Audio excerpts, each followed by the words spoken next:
Welcome to A Better Chance for Youth television show with your host, Monique Robinson, where we highlight, celebrate, and recognize students from all over the country who are doing great things in the classroom, community, and athletics. Every student deserves an opportunity for hope and a future. So let's celebrate our students, the next generation of teachers, engineers, entrepreneurs, and future leaders. Join us on another incredible segment of A Better Chance for Youth show with your host, Monique Robinson. Welcome, and welcome. Now look, see, today is Wilberforce Day. Well, to me it is. Shout out to Lena for making this lovely shirt. So, like I said before, if you have apparel, something you might want me to wear while we are going live, or even if I'm doing a program in your area, inbox me. We work something out, and I wear it on the air. Now, today, I think we're up to like day 6 of these amazing scholars as they are still competing or vying for this Takisha A. Davis Scholarship Award. Now, let's give you a little bit of history. The young people that you see before you are from all over the United States. Now, they made it from 66 down to 50, down to 40, and now our essay round is our top 32. So I have a couple of people that will be joining us today. They will be reading their essays, and please encourage them in the chat. Now, if you have questions on how to vote, the information on how to vote for your scholar is scrolling across the bottom of the screen. If you look at the bottom, that's how you vote. Find your favorite contestant, or maybe it might be your alma mater, but vote for them. It does cost $1, and we do not make anything. Everything that goes to this goes to our scholars. So thank you. And let me bring on our first guest. Welcome. How are you? I'm good. How are you? I can't complain. Just hot in Texas, but hey, it is what it is. So how's things going in your neck of the woods? Everything's going well. It's about to storm right now. It's been so hot. Like, I'm not used to this heat, but I'm going to Florida, so I got to get used to it a little bit. Yeah, you got to get used to that triple-digit life. Mm-hmm. You ready for it? Yeah, I am. But, like, right now, 80 and 90 be real hot for me, so I don't know about the triple digits. Ooh. Oh, Lord. I hope her air never goes out in her dorm room. Yeah, me too. Don't let that happen to her. Yes. But I'm excited for you. So what's the countdown? What's the countdown looking like? So I move in August 21st. Ooh. And my family, we're going to drive down there. So I think we're either going to leave August 19th or the 20th. Y'all driving? Yeah, just so I can have all my stuff, because we were doing like my Amazon wish list. But my mom says she's going to fly back home because she can't cry for 12 hours in the car ride. Oh, I can't wait to meet her. Now, you do know the next round we interview parents. Yes. She'll be super excited to be on here, I promise. Awesome. Now, as our audience know, we have been in the essay round. Are you ready to read your essay? Yes, I am. Awesome. The floor is all yours. Okay. Oprah Winfrey once said she was raised to believe that excellence is the best deterrent to racism or sexism. Black excellence is about Black Americans defying their counterparts to showcase their knowledge, power, and strength. Past leaders have paved the way for today's leaders to break barriers and attain success. Established in the late 1800s, historically Black colleges and universities have provided opportunities for people of color to connect with similar individuals, to gain knowledge and education, become leaders, and build self-confidence. These schools were created to accept Black students whom white institutions once denied college-level education. Over time, HBCUs expanded their programs and offerings and became more diverse institutions. Diversity, equity, and inclusion, DEI, was formed to create fairness and equal opportunities to those who need it, specifically underrepresented groups who are subject to discrimination. DEI has motivated Black Americans to work harder in school and achieve their goals. These opportunities represent the struggles of our ancestors endured, and persevered through to allow me and others to chase our dreams. HBCUs have opened doors for many Black leaders, whether it be in politics, healthcare, education, business and entrepreneurship, arts, and more. Many of our historic leaders are products of HBCUs. Dr. King attended Morehouse College, Madam Vice President Kamala Harris attended Howard University, Jesse Jackson attended North Carolina A&T State University, Oprah Winfrey attended Tennessee State University, and the list continues. These leaders have shown the power of Black excellence and the success stories of HBCU education. They have worked diligently to overcome struggles, face challenges, and become influential leaders. Knowing their success, I look forward to attending an HBCU where I can create my own story. By following the guidance of the leaders' footsteps before me, I will ensure that I work hard in everything I do to make a difference. As I move forward in my career and consider my future, learning the history of HBCUs has provided guidance. From a young age, I knew I wanted to attend an institution that would support my educational career and make me feel safe and accepted, a place where I could find myself and create my own success story. I wanted to achieve success for myself, my family, those who came before me, and those who will come after. For this reason, I want to attend an HBCU to major in business and minor in communications to make a difference and create a welcoming space for all. Compared to a white institution, studying at an HBCU will introduce me to an environment that celebrates Black excellence and offers strong community empowerment. I will learn from staff who share similar backgrounds and have unique networking opportunities personally and academically. My career goal is to own an interior design business where I can make others' dreams a reality. No matter their background, I want to be able to design and create a welcoming and safe space for others. HBCUs have given me the idea of creating a business, highlighting the importance of making people feel like they belong and are free to be themselves. Another key lesson from the HBCU experience is that success is deeper than one person, it's about helping others too. During my educational experience, I look forward to participating in programs that promote fairness in business and education. I will use internships and networking opportunities to highlight my leadership abilities and further represent HBCUs, DEI, and Black excellence. I want to be able to help my community and focus on uplifting others to be leaders. I want them to know that they are noticed and heard and that although they may endure challenges, that does not hinder them from becoming great. My communication minor will be beneficial in helping underrepresented groups share their stories and highlight things like diversity and challenges with unfair treatment. To conclude, HBCUs have shaped history, promoted diversity, and developed leaders who have made a difference. Their leadership has influenced me to want to become a leader and create my own story. I have a strong passion for attending an HBCU where I can receive higher level education, step into my career, and feel accepted while doing so. I've been inspired to work harder, be excellent, and use my education to create a positive change. Moving forward, I will continue to live by the mottos established by HBCUs and DEI in making spaces more diverse and inclusive, supporting my peers, and using my future interior design business to uplift minorities. That's it.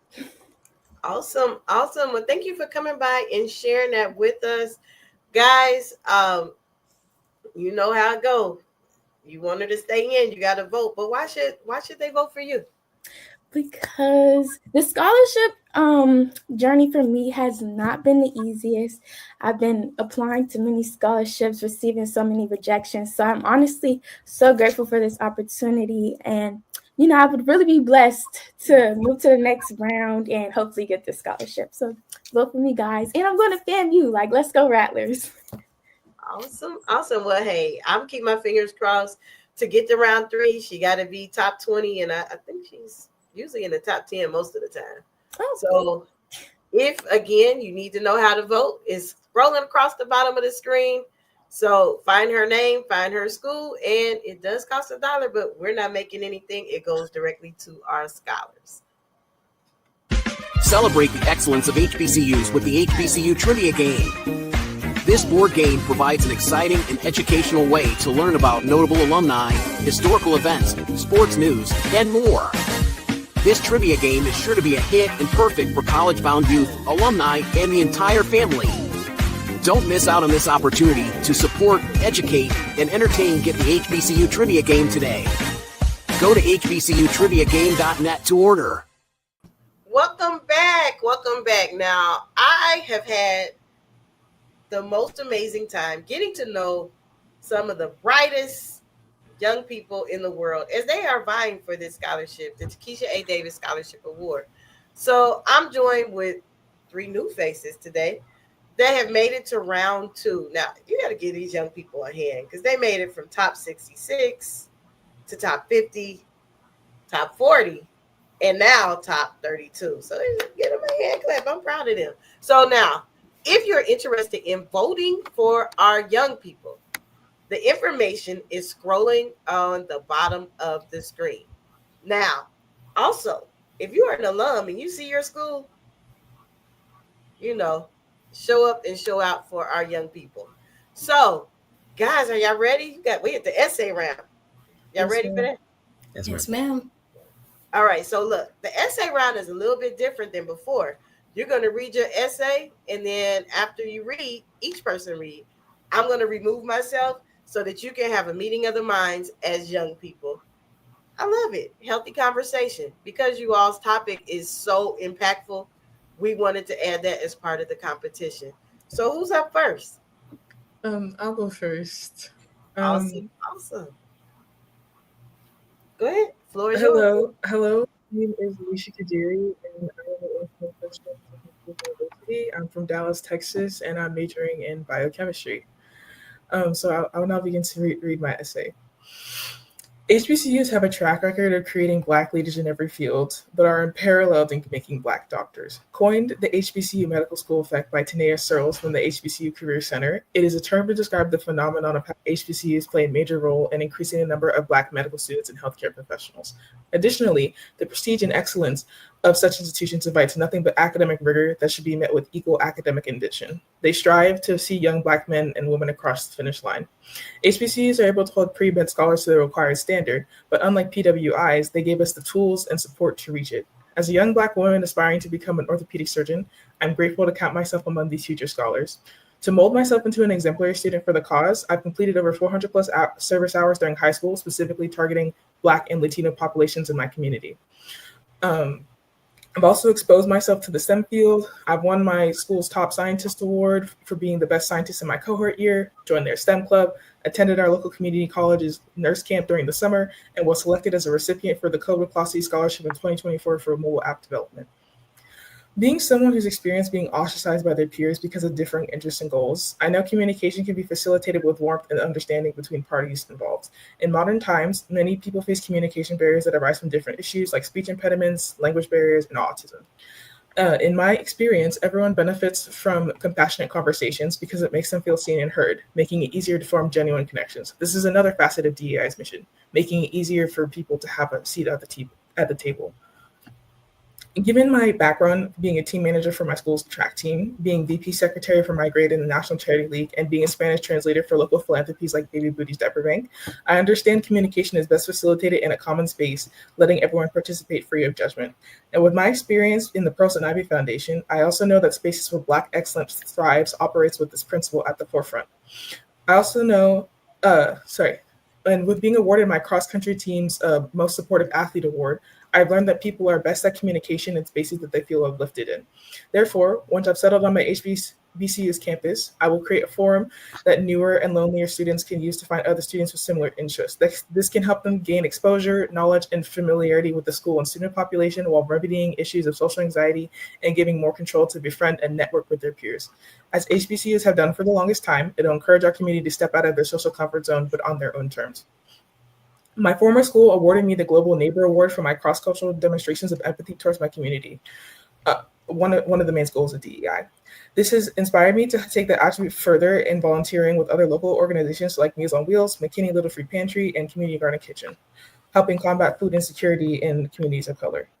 In December 2023, I volunteered with the R.J. Hampton Foundation with their coat drive in association with the Zero Debt College Project, facilitating the donation of 500 plus coats.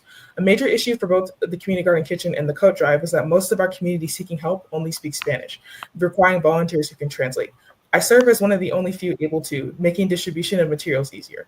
To mold myself into a future healthcare provider. I've started working on a project I've titled Universal Pathways, which is a website that can allow the physically disabled to review public spaces accessibility. This will allow them to perform casual accessibility audits, notifying others of good places to go, like stores and restaurants. With amputees also falling under the umbrella of the physically disabled with varying degrees of mobility impairment, they also fall under DEI initiatives, so this project will help them gain autonomy over the places they frequent and enjoy. Additionally, in attending service events/workshops with the African American white coats, there was the following message across the board. Attending an HBCU made them the successful doctors that they are today. The experience helped bolster their confidence, level the playing field with their non-Black peers, and help them realize/know their worth in medicine. Thank you for your time. Awesome. Thank you for sharing your wonderful essay. I will exit from the screen so you can have a healthy dialogue amongst your peers. So what do y'all think of my essay? I enjoyed it. I think. Oh, wait, no. You go first. No. I enjoyed the essay. I think it was pretty good. Yeah, I was just going to say you made a lot of really good points. And I like getting to know more about you through your essay. I mean, we've only been on here for like 10 minutes now. But yeah. it was just really cool learning more about your experiences and how they kind of helped like shape your viewpoint and your perspective. So, Are either of you aspiring to be in the medical field, or? I'm doing engineering.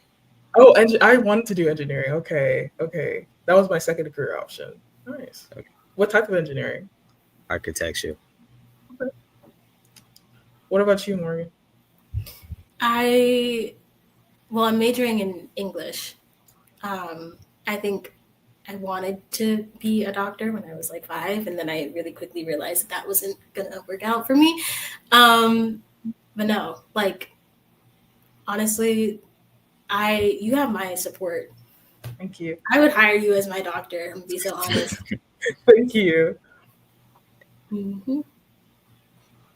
Awesome. So we heard essay 1. Now, I don't know because they didn't tell me who's going next. So whoever starts talking is going next. I'll go next.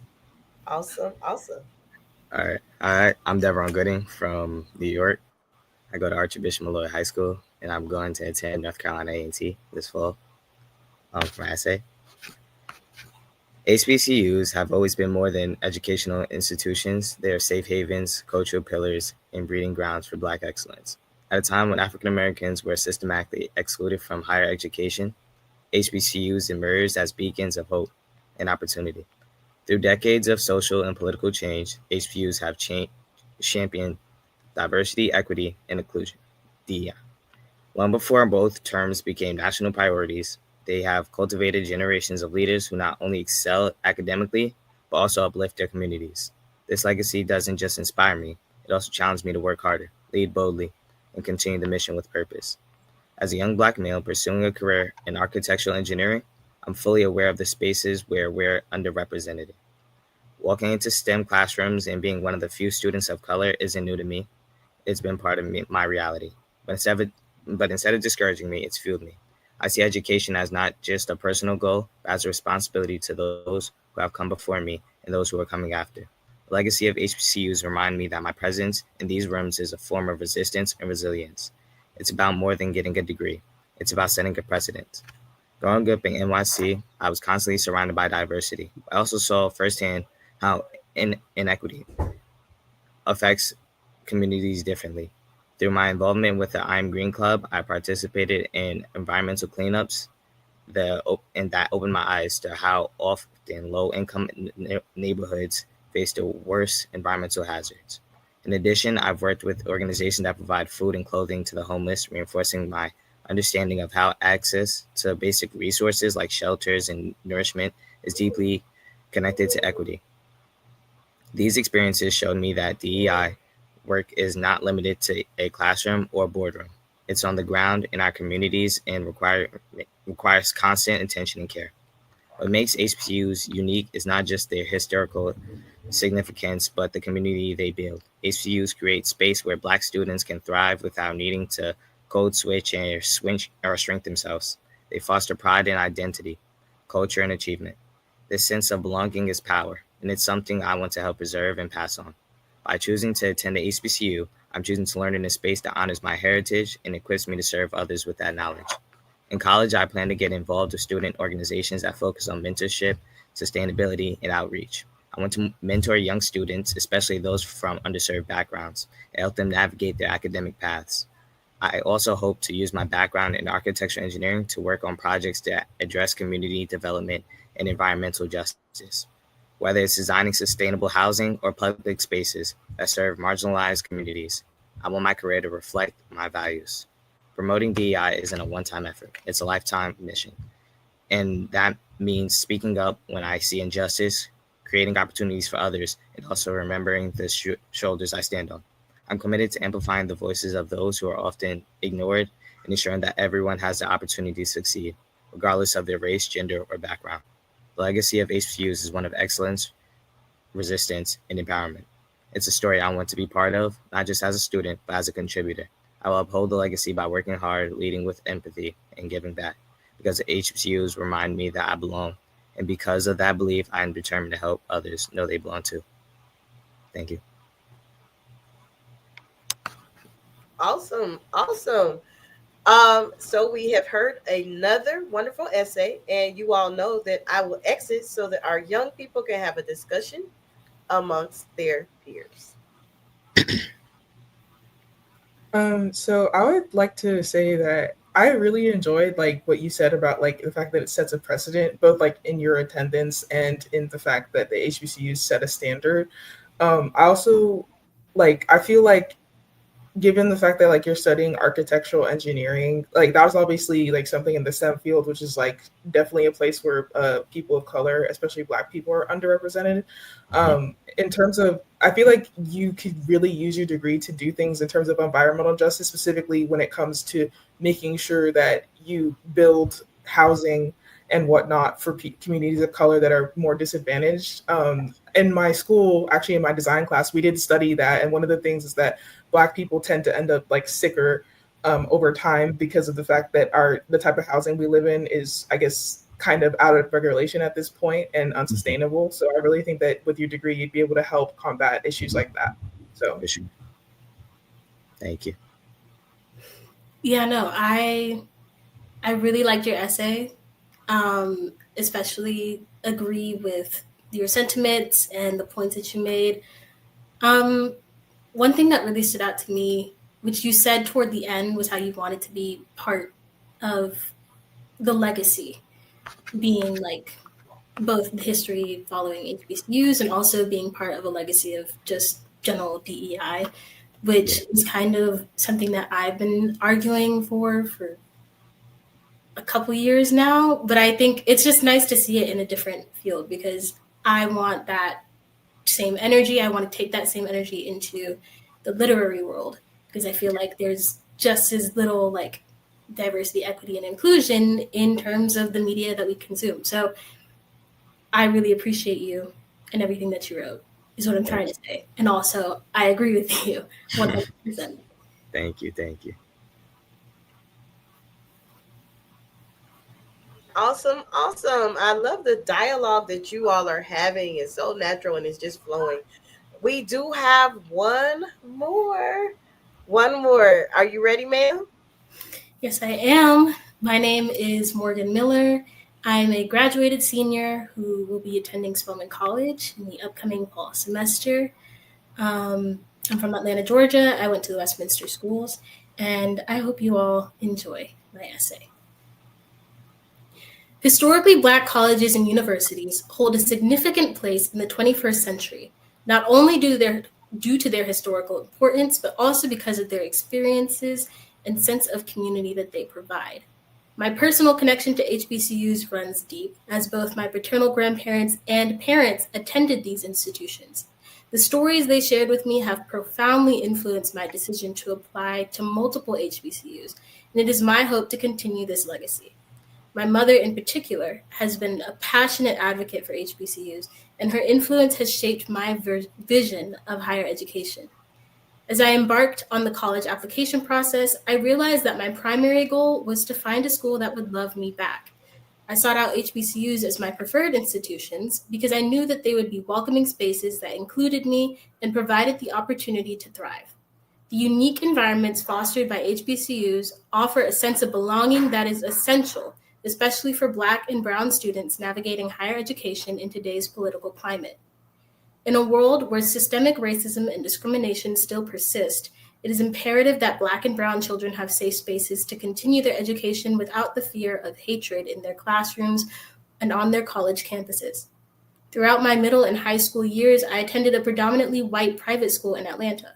While this institution provided me with an excellent education and numerous opportunities, I yearned for a college experience where the majority of the students look like me and, more importantly, where I feel seen and valued. Historically, Black colleges have a long, rich history of nurturing and empowering Black individuals. Without these institutions, many influential figures such as Martin Luther King Jr. and Thurgood Marshall may not have received the education necessary to achieve their remarkable goals. The impact of HBCUs continues to resonate today, with modern-day icons like Kamala Harris and Chadwick Boseman serving as a testament to the power of education in shaping leaders. My commitment to HBCUs extends beyond personal aspirations. I am deeply motivated to contribute to their ongoing mission of diversity, equity, and inclusion. If awarded a scholarship, the financial resources would alleviate my tuition concerns, allowing me to focus on my academic and community goals without the burden of financial stress. Currently, I have not received any financial aid, that being the time that I wrote this, and securing funding is critical to ensuring that I can attend the college of my dreams. I plan to actively promote DEI by engaging in initiatives that uplift my peers and foster a culture of inclusivity. This would involve joining student organizations that advocate for underrepresented voices, participating in mentorship programs, or organizing workshops focused on personal and professional development. By collaborating with others, I aim to create spaces where everyone feels valued and encouraged to share their experiences, ultimately contributing to a stronger sense of community. Additionally, I believe education is a powerful tool for driving positive change. I will leverage my academic pursuits to raise awareness about the challenges faced by marginalized communities and to promote equitable access to education and resources. Conducting research on social justice issues and participating in discussions that challenge the status quo will empower me to advocate for policies that support equity.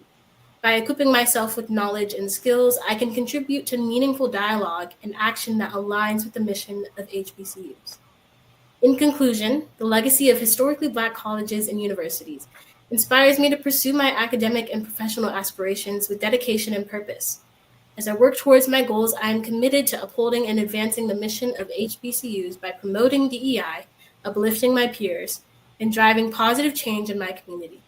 The rich history and sense of belonging that HBCUs provide are not only vital for my own growth, but also essential for the future of our communities. Through my efforts, I aspire to honor the legacies of those who came before me and contribute to a future where all individuals can access opportunities and thrive in their pursuits. Thank you. Awesome and amazing. Now, I'm going to let you all dialogue because you have been doing so well with that. Your time starts now. You want to go first? Oh, yeah, I'll go first. Thank you. So at the beginning of your essay, you talked about the fact that you're a legacy. So you're technically at this point, you'd be the third generation of your family to attend the HBCU, because you said you have your paternal grandparents and then you have your parents who attended HBCUs, right? Yes. So I wanted to say that I'm very I'm in awe of you wanting to continue that legacy, because my parents too did push for me to go to an HBCU like yours did, but I would be technically, because I'd be the first person in my direct line to attend the HBCU. So I think that the fact that you have that rich history guiding you is something that is almost invaluable in terms of making your experience one of the best ones you can have. Additionally, you talked about bringing a little bit earlier, and also within your essay, talked about bringing assets of DEI and fighting for it in spaces which include the media that we consume. I really just want to say that, honestly, as someone who's doing STEM, we need a lot of arts. Honestly, like we really need arts because arts are a form of expression, and seeing yourself reflected in art is something that inspires people to even create more and to do more and to fight for more art. So I really appreciate your mission and your goal to like really just, I guess, become a proponent of that in the space. So Thank you. Also, similar to what she said, I love the family ties part where he was like, how you're going to be now third generation is similar. I'm going to be third generation as well. And I also like the part where he was talking about unseen and valued, like how you're going to HBCU and that part makes you feel seen and valued. Like, I really like that part, I'm not going to lie. And also, I wanted to ask, would you consider starting a student organization, like any type of your own? I mean, yeah, definitely. I guess I'd have to see what it looks like when I get there. Mm-hmm. But my ultimate career goal, which I don't think I included in this essay, I wrote it in like April. I'm sorry. You're good. But my ultimate career goal is to start my own publishing house. Mm-hmm. I love reading. I love writing. Really, like any form of writing, I'm not picky. I'll do it all. So to start like any kind of club or program that would essentially help promote like or encourage more people of color to pursue writing is like something more than just a hobby that you can do for fun. I think that would be incredible. Even if it's just like a cute little like club where we get together and we maybe go over writing and help each other edit, and maybe we release publications, anything along those lines that would basically contribute to creating a safe space and an empowering space where people feel like this is something that they can contribute to and something that they can be a part of. Anything along those lines is something that I'd be more than willing to participate in. So yeah.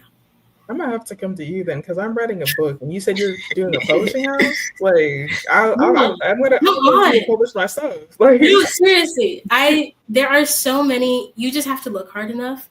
Mm-hmm. Because I wrote a children's book when I was, I think, 12. Okay. And you already published? Okay. Well, yes, but I went through Young Authors Publishing, mm-hmm. which they really like. They were small when I was with them. They were a small company, but they really helped like shape this whole idea for me of like, you can have a book with characters in it who look like you.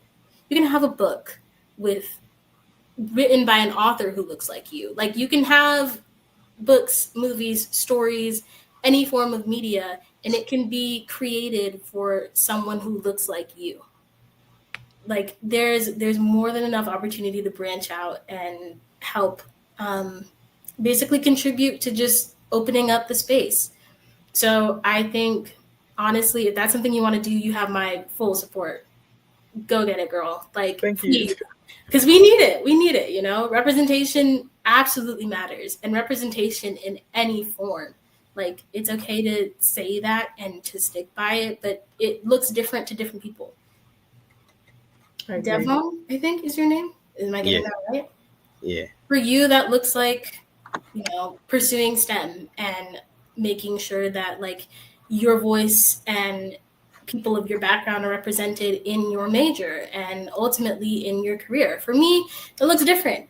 I want to write, okay? I want to make stories. That's perfectly fine. We all have different goals and different things that we want. And I think it's so important that we're even participating in something like this. For sure. I wholeheartedly agree. Awesome. Now, see, y'all could have went all day. I was gonna let y'all because you know, Dr. Mo is a published author, so I love to hear young people say they want to write. Actually have children's books. I have adult women empowerment books. So hey, if y'all serious, we work on something. Yes, but you said please. Before we go, we gotta take a quick commercial break. But I always like to let our young people think while we on break. So going to a commercial break. When we come back, they will tell you why they need your votes.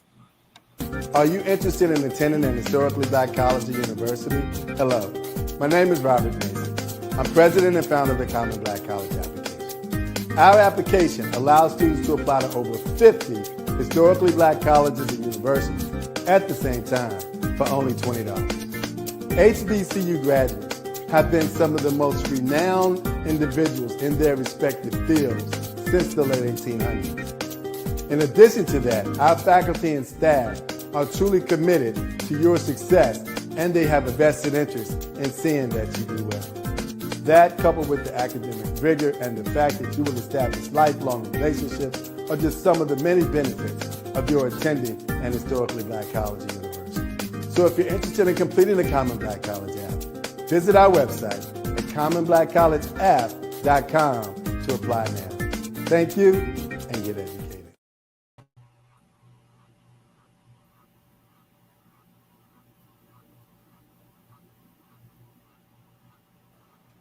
Welcome back. We are back. Did y'all get my question before break? Yes, ma'am. Yes. All right. See, that's what happens. I need, if y'all know anybody that want to do an internship running this stuff behind the scenes, I am not a TV broadcast major, but hey, I'll get you some hours. So, why should we vote for you? I'll go first. So I believe that I should earn your vote because you'll be investing in the future of a Black doctor. First and foremost, one who will promote accessibility specifically for the physically disabled in her community, as well as within her campus. And also in supporting me, you are supporting the future of DEI, not only in medicine, but in just care for all. So thank you. Oh, wow. Okay. I'll go. For me, probably similar. I think that, investing in my future and our future in general. I think it's important for all of us to succeed as a people of color. And I think you're not just voting for me, you're voting for all of us. And that's important to me. Also, this would help me fund myself and get on with my future. Thank you. I guess I'll wrap up. I would say that similar to what we've been saying, one important thing about HBCUs has always been the legacy. And giving me or any of us your vote would really just be in support of that legacy. That there's no one to carry it on, then it kind of ends with you, the voters. So that's not to say that no one is going to HBCUs. That's what I mean. But seriously, please consider helping us achieve our dreams with your support. And yeah, thank you so much. Awesome. So to keep these young people in, they got to at least be number 20. So they got about a week and a half before we do cuts again. But honestly, these top tier, most of them been making cuts. They made it all the way from 66 to 32. So that's halfway there, y'all. That's something to celebrate. So it's been fun, but I got to let them go because I got 2 more people that might be coming up later. So bye, guys. Thank you for coming. And I keep my fingers crossed for you as always. Thank you. And thank you for your time.